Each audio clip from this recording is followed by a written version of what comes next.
the two psychotherapies that have the strongest evidence for effectiveness in treating bipolar are psychoeducational family therapy and interpersonal social rhythm therapy.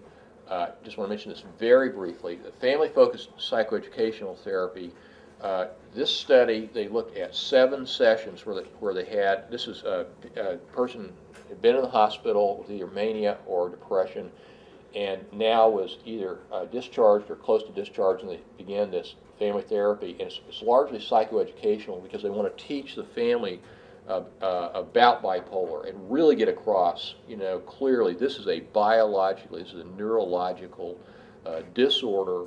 It's not about trying harder, or weakness of character. I mean, just amazing how many people, you don't need those drugs. You can do this on your own. Family members, if they don't understand this, can, pull the rug out from underneath and destabilize people. So sell them on medication, why it's important, but also teach them about early warning signs and so on and so forth. Now, take a look here.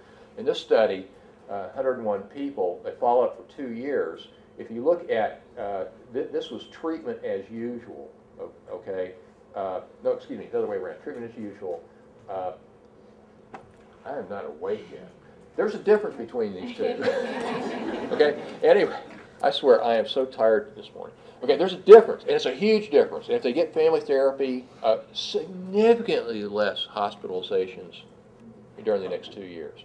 I'm here to tell you there is not an extra drug you can put into people that are going to buy you this huge decrease in rehospitalizations. It's just a testament to how extraordinarily important the family is in providing support and being on board with this kind of treatment, okay? With social, this is called interpersonal and social rhythm therapy, and here they do the same thing. They oftentimes with families, okay, but they also put a heavy emphasis on the social rhythms that we talked about, eating, exercise, waking up at the same time each day, and so on and so forth. And in this study, 151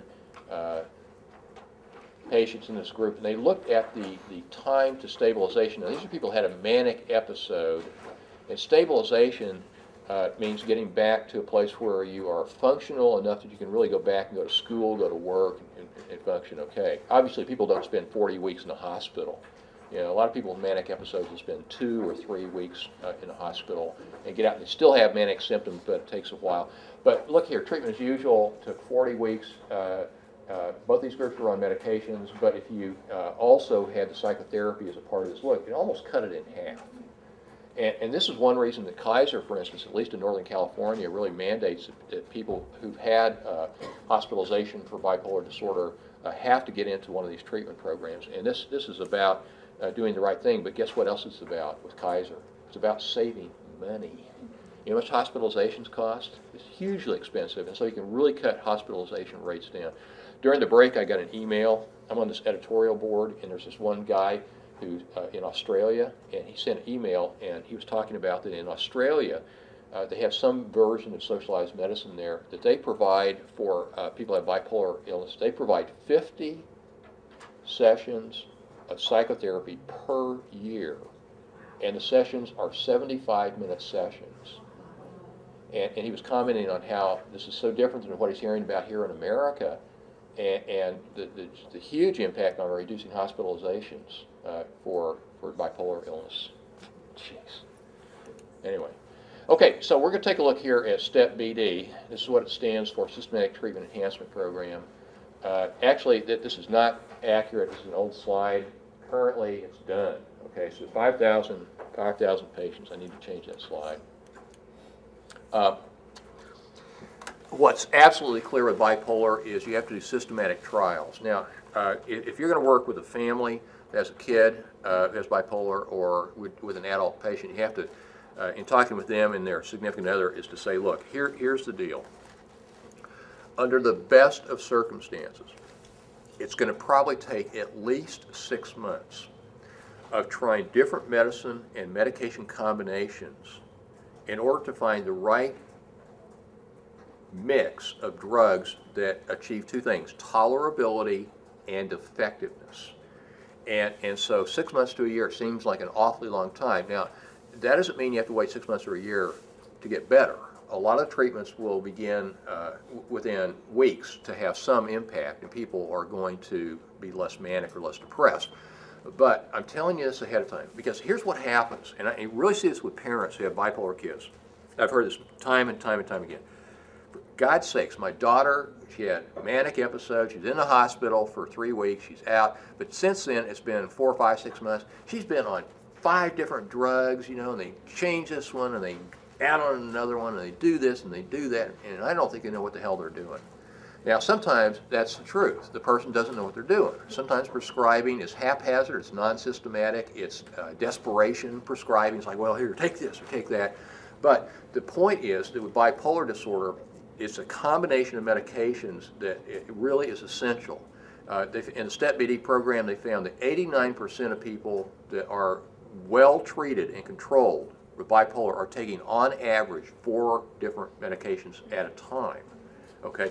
It used to be polypharmacy was a sign that the psychiatrist was a quack. You know, I mean, even 10 years ago, you know, 1 medicine, maybe at most 2, but if somebody's on 5 medicines, then they didn't know what the hell they were doing. Well, it turns out that these drugs are not all alike, and it oftentimes requires a unique combination of medicines to actually address the different aspects of this illness and have your best shot at maintaining stability.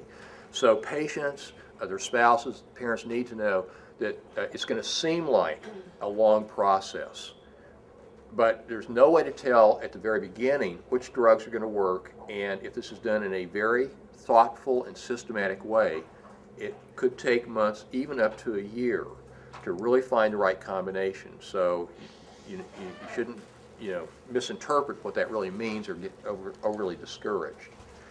Aggressive treatment versus compliance considerations. Okay, now this is interesting. You would think that with a severe disorder like bipolar, let's say somebody has a really severe manic episode, that it might intuitively make sense to get in and just, you know, aggressively treat them to try to get things under control. And especially if you happen to be a healthcare company or HMO, the quicker you can get out of the hospital, the better in terms of money, right? But if you look at people who were treated with brief hospital stays and very aggressive medication treatment 5 years later, they're doing worse. Okay? And there's speculations about why that's the case. I don't think anybody knows the exact answer, but sometimes if you just knock people over with medications, they become medication phobic. And there's some wisdom in saying, okay, we're going to get in here and not pussyfoot around. Obviously, get in here and try to reduce suffering, but we're going to do it in a fashion where it doesn't overwhelm a person in terms of side effects, because it's not just about getting them out of hospital now, but it's long-term tolerability and symptom management that really makes a difference. And I think that a lot of managed care companies eventually find out that doing the right thing also means doing the thing that saves them money. Okay, because rehospitalizations are extraordinarily expensive. It's better to keep somebody in hospital and take enough time to really get them stabilized. But it depends on the particular HMO or healthcare company you're talking about.